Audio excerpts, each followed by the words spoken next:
BBC বাংলার television অনুষ্ঠান BBC প্রবাহে আপনাদের সবাইকে স্বাগত জানাচ্ছি। আমি শারমিন রমা। শুরুতেই দেখে নেব আজ কি থাকছে। সংস্কার বাস্তবায়ন প্রশ্নে বিরোধ বিএনপি ও জামায়াতে, রাজপথে মুখোমুখি অবস্থানে যাওয়ার আভাস, নতুন করে অস্থিরতার শঙ্কা। সংসদীয় আসন পুনর্বিন্যাসের প্রতিবাদে ফরিদপুরের ভাঙ্গায় সড়ক অবরোধ, থানা উপজেলা কমপ্লেক্সে ভাঙচুর ও অগ্নিসংযোগ। বিক্ষোভ কখন গণ অভ্যুত্থান হয়ে ওঠে, বাংলাদেশের সাথে নেপাল বা অন্য দেশের পরিস্থিতির মিল অমিল কি কি, এসব নিয়ে বাংলাদেশ ট্রেন্ডিং। সঙ্গে আছেন বিশ্ববিদ্যালয়ের শিক্ষক সাইদ ফেরদৌস, তার কথা তো শুনবোই। একই সাথে আপনারা মতামত জানাতে পারেন বিবিসি বাংলার ইউটিউব, ফেসবুক, ইনস্টাগ্রাম, এক্স আন্ডারে। এছাড়াও ভিজিট করুন বিবিসি বাংলার ওয়েবসাইট।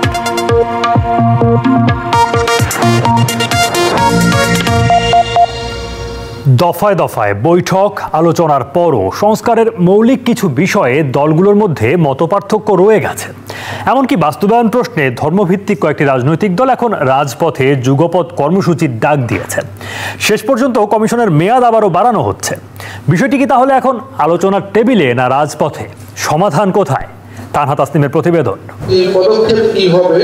4 মাসে রাজনৈতিক দলগুলোর সঙ্গে 67টি বৈঠক করেছে জাতীয় ঐকমত্য কমিশন। তারপরও জুলাই সনদ কিংবা সংবিধান সংস্কারের মতো মৌলিক বিষয়গুলোর বাস্তবায়ন প্রশ্নে এখন পর্যন্ত কোনো সিদ্ধান্তে পৌঁছানো যায়নি। বিপরীতমুখী অবস্থানে দাঁড়িয়েছে বড় দলগুলোই। দাবি পূরণে যুগপৎ কর্মসূচির ডাক দিয়েছে জামায়াত সহ ধর্মভিত্তিক কয়েকটি দল। যদি সরকার এটা বাস্তবায়ন না করে বা ঐকমত্য কমিশন বাস্তবায়ন প্রক্রিয়া আইনি ভিত্তি দিয়ে আগামী নির্বাচন অনুষ্ঠানের দিকে না যায়, তাহলে আমরা সুষ্ঠু নির্বাচন হবে মনে করি না।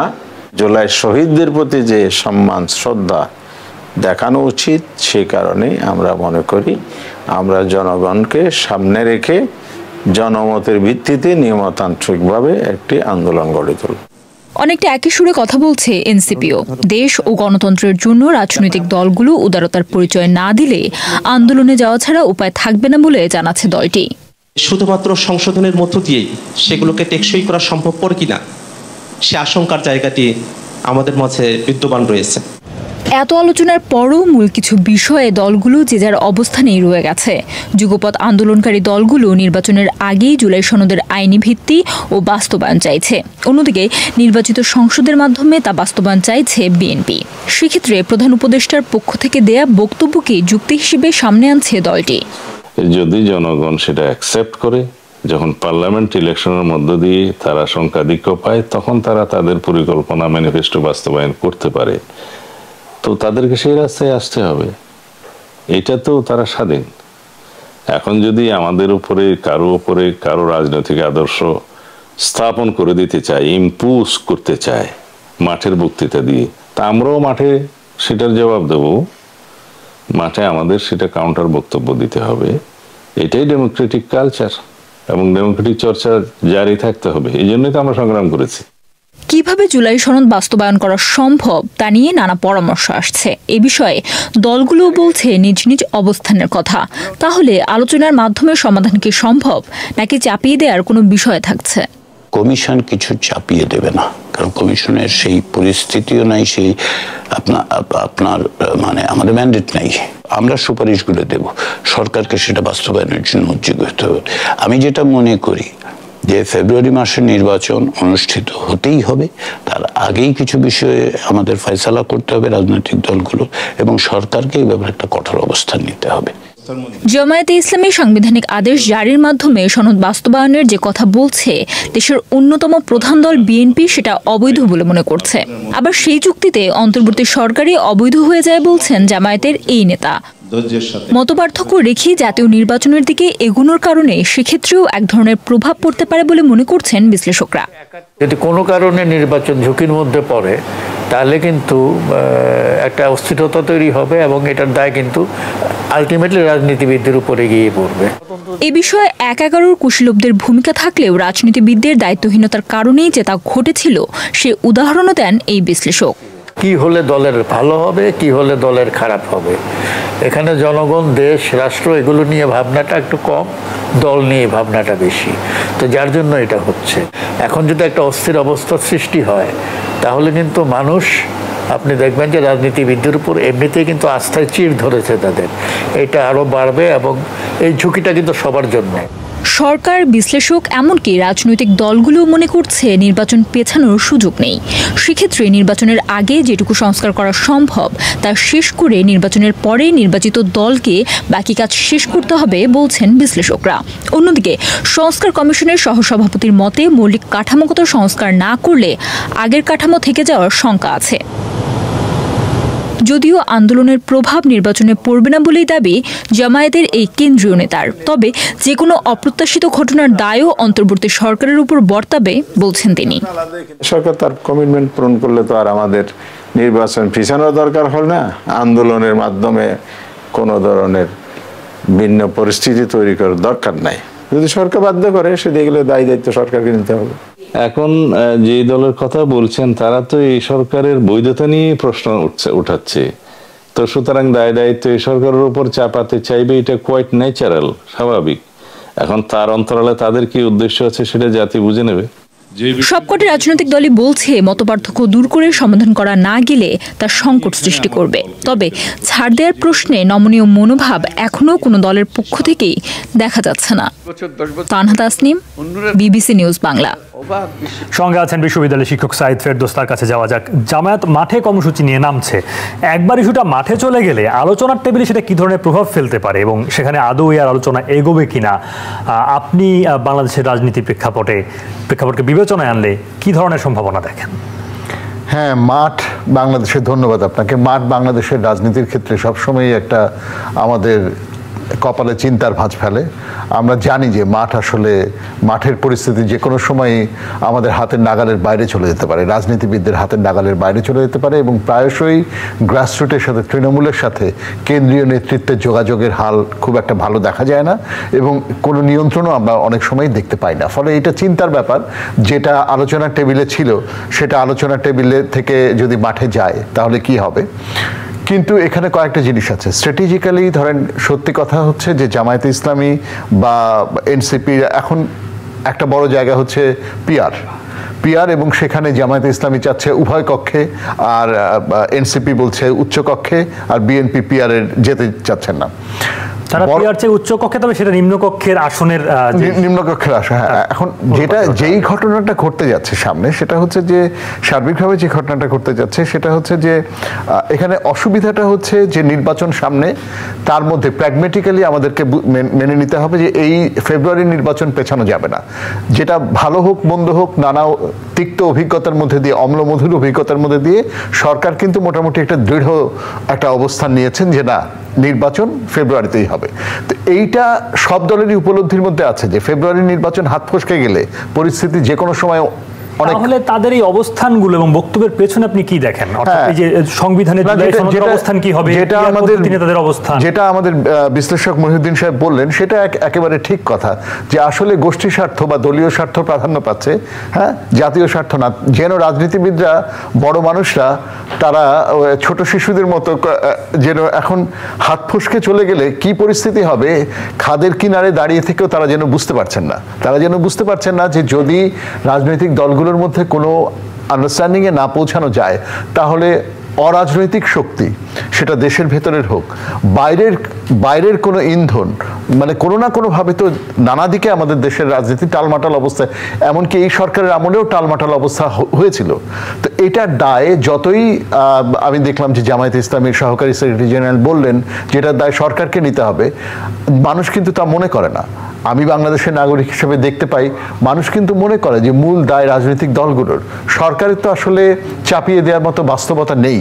কমিশনের যেমন নেই, যেটা প্রফেসর রিয়াদ যেটা বলেছেন যে তাদের জুরিসডিকশনের মধ্যে এটা নেই, তাদের ম্যান্ডেট নেই। এবং সরকারেরও কিন্তু সরকার কিন্তু কোনো শক্তিশালী রাজনৈতিক সরকার না। জনগণের ভোটের সরকারের পেছনে এথিক্যাল জোর আছে, এই সরকারের পেছনে গণ অভ্যুত্থানের, কিন্তু সরকারের কিন্তু চাপিয়ে দেওয়ার কোনো সামর্থ্য নেই।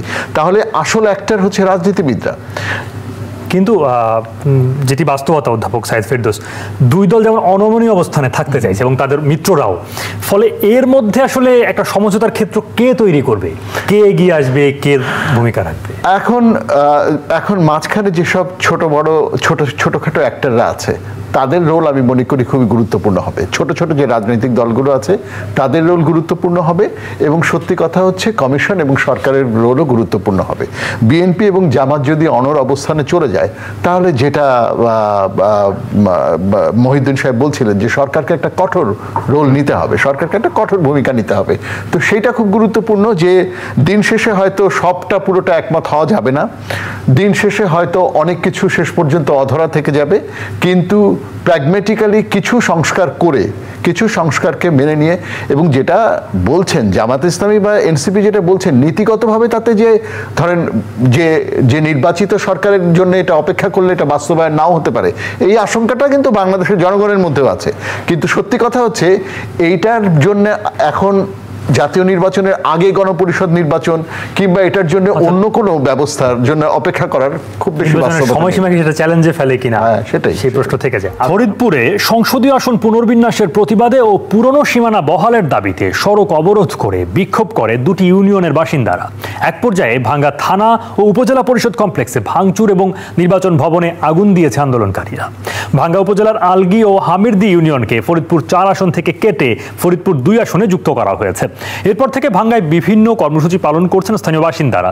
স্থানীয় সাংবাদিকরা জানান, সোমবার সকাল 11টার দিকে ঢাকা বরিশাল ও ঢাকা খুলনা মহাসড়কের 2 স্থানে অবরোধ করে শত শত মানুষ বিক্ষোভ করে। তারা সড়কে কাঠ জড়ো করে আগুন দিতে দেখা গেছে তাদের, এতে যান চলাচল বন্ধ হয়ে যায়। গণমাধ্যমের বিভিন্ন ভিডিওতে দেখা যায় বিক্ষুব্ধ লোকজন ট্রাফিক পুলিশের কার্যালয় ও থানা কম্পাউন্ডের ভেতরে ঢুকে পড়ে। এ সময় সেখানে থাকা পুলিশের বেশ কয়েকটি গাড়ি ভাঙচুর করেন তারা। আবার উপজেলা পরিষদ ভবনের ভেতরেও শখানেক মানুষকে লাঠিসোঁটা নিয়ে ঢুকতে দেখা যায়। এক পর্যায়ে তারা সেখানকার ভবনগুলোর বিভিন্ন রুমে ভাঙচুর চালায় বলে জানিয়েছেন স্থানীয় সংবাদকর্মীরা। পরে নির্বাচন ভবনে আগুন ধরিয়ে দেয় বিক্ষোভকারীরা। গত 4 সেপ্টেম্বর গেজেটের মাধ্যমে 300 আসনের সীমানা নির্ধারণের চূড়ান্ত তালিকা প্রকাশ করেছে নির্বাচন কমিশন। সঙ্গে আছেন বিশ্ববিদ্যালয়ের শিক্ষক সাইদ ফেরদৌস, এই বিষয় নিয়ে কথা বলতে চাই তার সঙ্গে। অধ্যাপক সাইদ ফেরদৌস, এই যে সংসদীয় আসনের সীমানা পুনর্বিন্যাস নিয়ে একটা ক্ষোভ এবং তা এক পর্যায়ে সহিংস হয়ে ওঠার ঘটনা কিভাবে দেখছেন? না, এইটা খুব ধরেন এই সরকারের আমলে নানা কিছুতে মানুষ কিন্তু কথায় কথায় পথে নেমে যাচ্ছে। প্রথম দিকে কেউ কেউ একটু ইতিবাচক স্বরে বলতে চেয়েছিলেন যে দীর্ঘদিন মানুষজন তাদের অধিকারের জন্য পথে নামে নাই, ফলে খুবই স্বাভাবিক যে সব নালিশ জন্য এবারে খুব স্বতঃস্ফূর্ত হবে এবং সব নালিশ জন্য এবারে এখনই সুরাহা করে ফেলতে হবে। কিন্তু এটা খুব ইন্টারেস্টিং যে সীমানা পুনর্নির্ধারণের ব্যাপারটা, যেটা মাত্র কিছুদিন আগে বছর দেড়েক হবে আগে এই সীমানা নির্ধারণের ব্যাপারটা একভাবে হয়েছে। এখন এটা ভাবার বিষয়, আমাদের কি এখন একটা জাতীয় ঐক্যমত্য কমিশন কাজ করছে, কতগুলো মৌলিক বিষয় সংস্কার, এবং সেখানে কিভাবে সেই সংস্কার বাস্তবায়ন করা হবে এবং সেইটা সেরে কিভাবে নির্বাচনের দিকে যাওয়া যাবে সেটা গুরুত্বপূর্ণ, নাকি নির্বাচনের আগে আবার সীমানা নির্ধারণ নিয়ে একটা নতুন বিতর্ক তৈরি হওয়া গুরুত্বপূর্ণ? আর বাংলাদেশে যে কোনো প্রতিবাদের ভাষাই, যে কোনো সময় যে কোনো প্রতিবাদের ভাষা নানাভাবে সহিংস হয়ে ওঠে, এবং বিশেষ করে গণ অভ্যুত্থানের পরে যেন দেখা যাচ্ছে যে এইটা খুব বৈধ। যে কোনো সময় আপনি যে কোনো ভবনে আগুন ধরিয়ে দিতে পারেন, যে কোনো সময় আপনি ভাঙচুর করতে পারেন, এবং ঠিক সরকার এত কনফিডেন্ট না, একটা পলিটিক্যাল গভর্নমেন্ট যত কনফিডেন্টলি এরকম সিচুয়েশনকে, এটাকে একদম আইন শৃঙ্খলা জনিত পরিস্থিতি চিন্তা করে। আরো কয়েকটি স্থানে বিক্ষোভের কথা বা ক্ষোভের কথা জানা গেছে, যেমন বাগেরহাটে তারা বেশ কয়েকদিন ধরে কর্মসূচি পালন করছেন।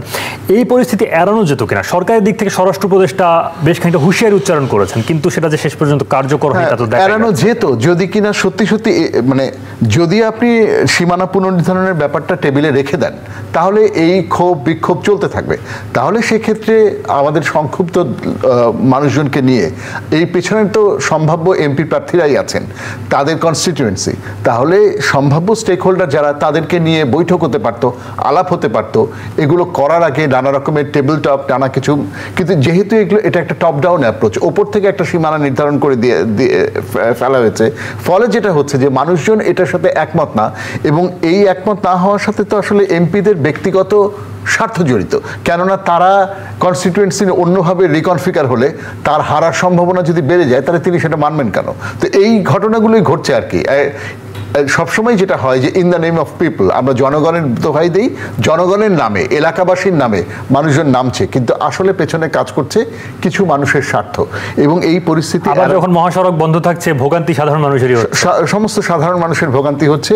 আইন শৃঙ্খলা পরিস্থিতির উপরে সরকারের যে নিয়ন্ত্রণ নাই, সেটা বারবার এই ভিজুয়াল বারবার রিক্রিয়েট হওয়া মিডিয়াতে কিংবা মানুষের মনে এই পারসেপশন বারবার রিপ্রোডিউসড হওয়া যে এই সরকার কোনো কাজের না, এই পুলিশ কোনো কাজের না, এটা তো কোনো কাজের কথা না। তো এইটা নানাভাবে এমন একটা অনাকাঙ্ক্ষিত জায়গায় আমাদেরকে নিয়ে যাওয়া হচ্ছে আর কি। আচ্ছা, দক্ষিণ এশিয়ার প্রতিবেশী 3টি দেশে কয়েক বছরের ব্যবধানে গণ অভ্যুত্থান হতে দেখা গেল।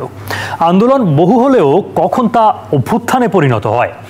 বাংলাদেশের ইতিহাসে ও অন্যান্য দেশের বড় ঘটনায় স্ফুলিঙ্গ বা মোমেন্টাম হিসেবে কোন বিষয় কাজ করেছে, জেনে নেওয়া যাক অর্চতন রিলার কাছ থেকে।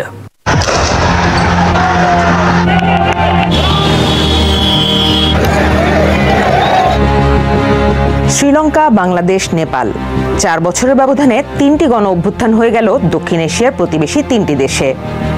3টি ক্ষেত্রেই দেখা গেছে সরকারের প্রতি তীব্র অসন্তোষ, দীর্ঘদিনের দানাবাঁধা ক্ষোভ শেষ পর্যন্ত রূপ নিয়েছে জনবিস্ফোরণে, যার অগ্রভাগে ছিল তরুণরা। নেপালে যেমন দুর্নীতি, বেকারত্ব, অর্থনৈতিক সংকট, রাজনৈতিক ব্যর্থতা, অকার্যকর শাসন ব্যবস্থা, সরকারের কর্তৃত্ববাদী মনোভাব, এই বিষয়গুলি তরুণদের ক্ষোভ তৈরি করে। আর সে জেনজি আন্দোলনের বিস্ফোরণের মুহূর্ত হিসেবে কাজ করেছে 26টি সামাজিক যোগাযোগ মাধ্যম বন্ধ করার মধ্য দিয়ে। এটা শুরু হয়েছিল নেপো কিডস প্রচারণায়, যেখানে তরুণরা ক্ষমতাধর রাজনীতিবিদদের সন্তানদের বিলাসী জীবন নিয়ে সামাজিক মাধ্যমে প্রতিবাদ জানাচ্ছিল।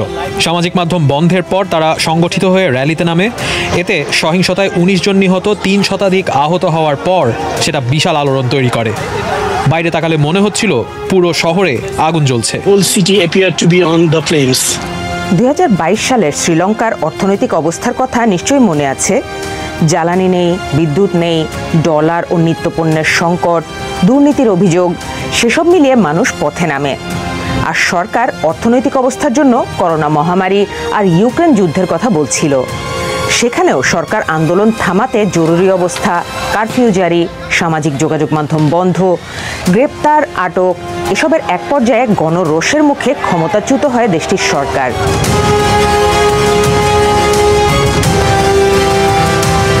একটা আন্দোলন কিন্তু সবসময় অভ্যুত্থান হয় না, কিন্তু কখনো কখনো একটা ঘটনা বা একটা মুহূর্ত মানুষের ক্ষোভ আর হতাশার বিস্ফোরণ ঘটায়, যার মাধ্যমে বদলে যায় ইতিহাস। যখন সাধারণ রাজনৈতিক প্রক্রিয়ার মাধ্যমে যারা নির্যাতক, যারা শাসক, যারা শোষক, যারা জনগণের উপরে ব্যাপকভাবে নির্দয়ভাবে অত্যাচার করে যাচ্ছে, তাকে সরানো যায় না, তখন জনগণ ধাক্কা দিয়ে নিজেদের শক্তির জোরে এটা ফেলে দেয়। বাংলাদেশের কোটা আন্দোলন বহুদিনের হলেও প্রধানমন্ত্রীর রাজাকার বলা, আন্দোলন দমনে বল প্রয়োগ এবং বেশ কয়েকটি আলোচিত মৃত্যু আন্দোলনকে অভ্যুত্থানের পর্যায়ে নিয়ে যায়। যদিও এর পেছনে দ্রব্যমূল্য, নিপীড়ন, দুর্নীতি, টাকা পাচার এমন বিষয়গুলোর জমা ক্ষোভ একে অভ্যুত্থানের রূপ দিয়েছে, তা 2024-এর 4 অগস্টের সাক্ষাৎকারে বলেছিলেন বদরুদ্দিন ওমর। এই গভর্নমেন্টকে পদত্যাগ করে যেতে হবে, এই অগস্ট মাসেই তাদেরকে যেতে হবে। বিশ্বের ইতিহাসেও এমন অনেক উদাহরণ রয়েছে। এর মাঝে উল্লেখযোগ্য অনেকগুলোর মাঝে একটি হচ্ছে আরব বসন্ত। 2010 সালে উত্তর আফ্রিকার দেশ তিউনিসিয়ায় মোহাম্মদ বুয়াজিজি নামে একজন ফেরিওয়ালা নিজের গায়ে আগুন ধরিয়ে দেন। এতে গণবিক্ষোভ শুরু হয় তিউনিসিয়ায়, যা কিছু সময়ের মধ্যেই মিশর, সিরিয়া, ইয়েমেন, বাহরাইন, লিবিয়া সহ অন্যান্য আরব দেশগুলোতেও ছড়িয়ে পড়ে। সেসবের মূলেও কাজ করেছে দুর্নীতি, অপশাসন, মানবাধিকার লঙ্ঘন, বেকারত্বের মতো অনেক বিষয়। মধ্যপ্রাচ্যের ইতিহাসে ইরানের ইসলামিক বিপ্লবও উল্লেখযোগ্য। শাহের দমননীতি আর দুর্নীতি ইস্যুতে অসন্তোষ থাকলেও 1978 সালে শাহ বিরোধী বিক্ষোভে সামরিক আইন জারি করে বহু মানুষকে হত্যা করা হয়, যা ব্ল্যাক ফ্রাইডে হিসেবে পরিচিত। সেখান থেকে তৈরি হওয়া ক্ষোভ থেকে পরের বছর পতন হয় শাহ শাসনের।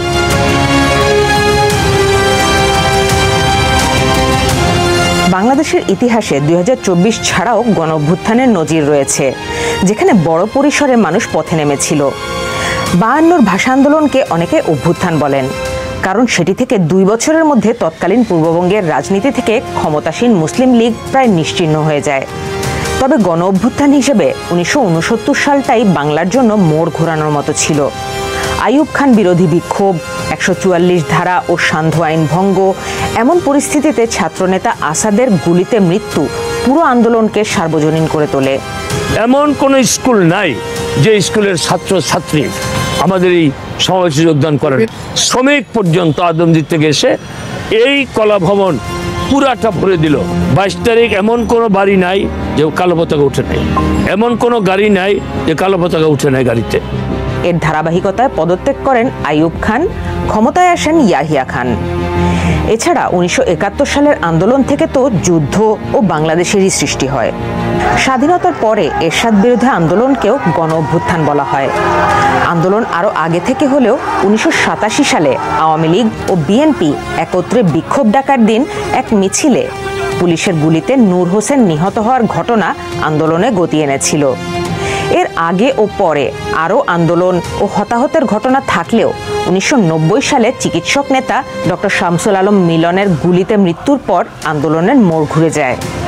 এর অল্প সময় পরই পতন হয় এরশাদ সরকারের। এভাবে বিভিন্ন সময়ে অর্থনৈতিক কষ্ট, রাজনৈতিক দমনপীড়ন, এমন নানা প্রেক্ষাপট থেকে হয়েছে অভ্যুত্থানের মতো ঘটনা। তবে গণ অভ্যুত্থানের একটি বড় শর্ত হলো বিভিন্ন শ্রেণী পেশার মানুষের স্বতঃস্ফূর্ত অংশগ্রহণ। এই মানুষেরা যখনই একই উদ্দেশ্য নিয়ে রাস্তায় নামে, তখন সরকার যতই ক্ষমতাশালী হোক না কেন, অধিকাংশ ক্ষেত্রেই দেখা গেছে তাদের সরে যাওয়া ছাড়া আর উপায় থাকে না। আন্তর্জাতিক জলসীমায় ভেনেজুয়েলা থেকে আসা একটি নৌযানে ফের হামলা চালিয়েছে মার্কিন সেনারা। এতে 3 জন নিহত হয়েছেন। গত কয়েক সপ্তাহের মধ্যে ভেনেজুয়েলার সন্দেহজনক মাদকবাহী নৌযানের উপর যুক্তরাষ্ট্রের এটি দ্বিতীয় হামলা। 15 সেপ্টেম্বর নিজের সামাজিক যোগাযোগ মাধ্যম ট্রুথ সোশ্যালে ট্রাম্প লিখেন, আমার নির্দেশেই মার্কিন সেনাবাহিনী দক্ষিণ সামরিক কমান্ডের আওতাধীন এলাকায় সহিংস মাদক কার্টেল ও নারকো সন্ত্রাসীদের লক্ষ্য করে দ্বিতীয় দফায় হামলা চালিয়েছে।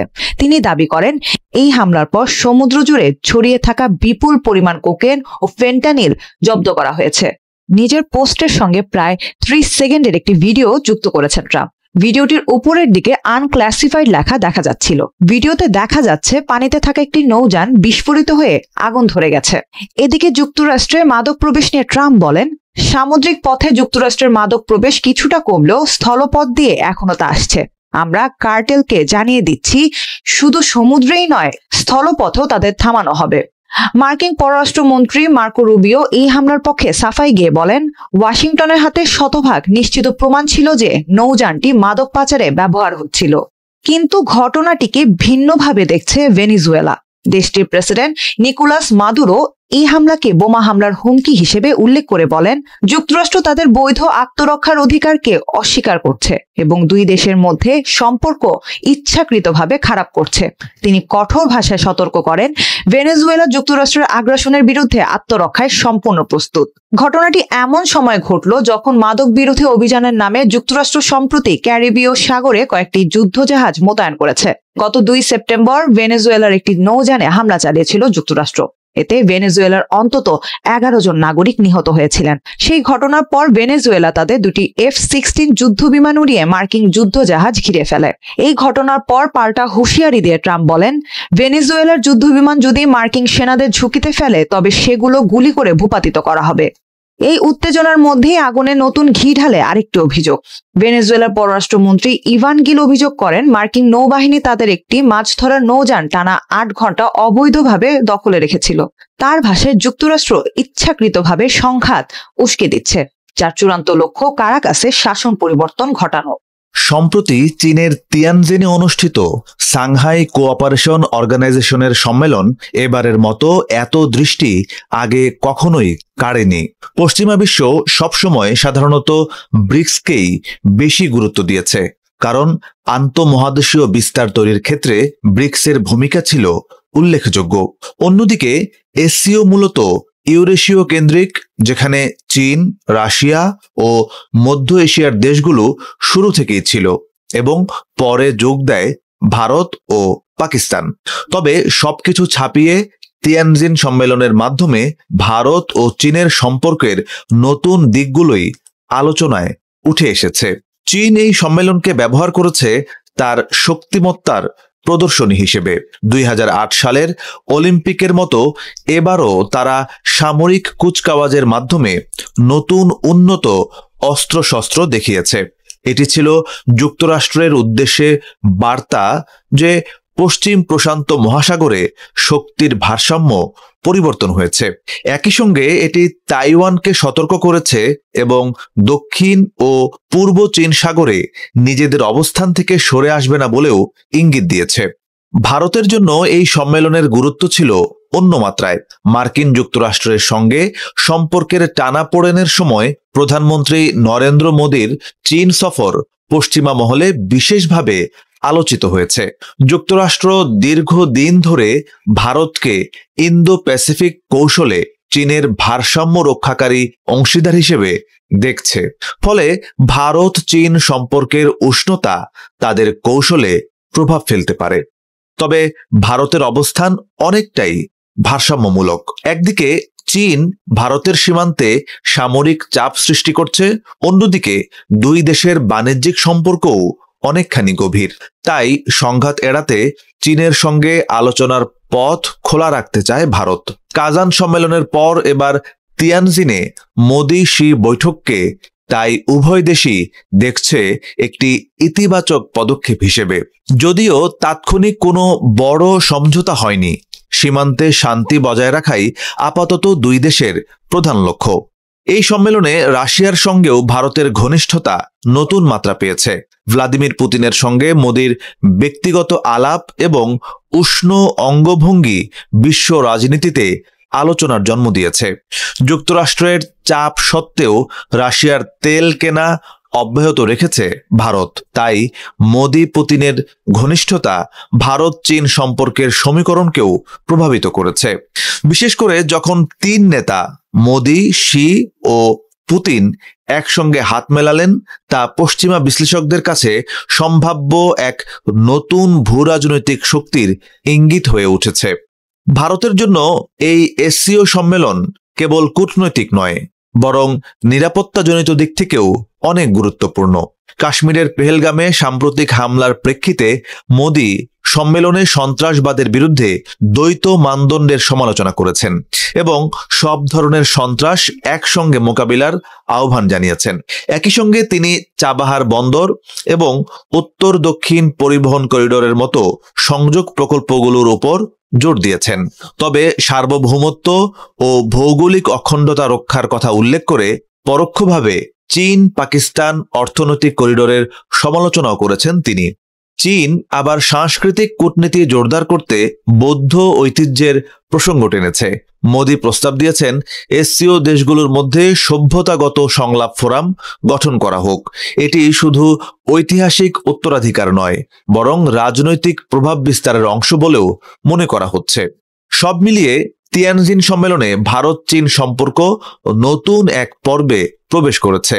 যদিও সীমান্ত বিরোধ, আঞ্চলিক প্রতিদ্বন্দ্বিতা ও কৌশলগত অবিশ্বাস এখনো রয়ে গেছে, তবু সরাসরি সংলাপের মাধ্যমে দ্বন্দ্ব কমানোর প্রচেষ্টা একেবারেই স্পষ্ট।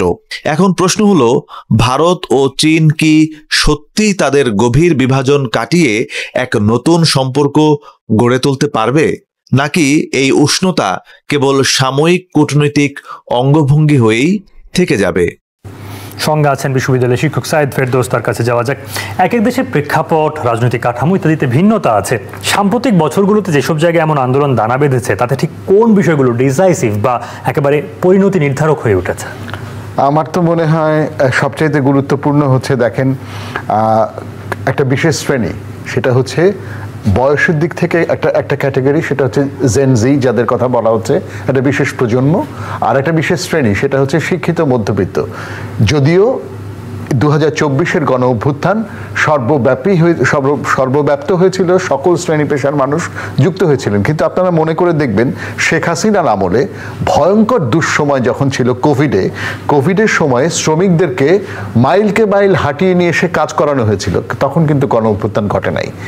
বাংলাদেশে শত শত শ্রমিক, বা হাজার হাজার শ্রমিক ঢাকা জেলার বাইরে থেকে হেঁটে এসে কাজ করলো এবং তারপরে ফিরে গেল।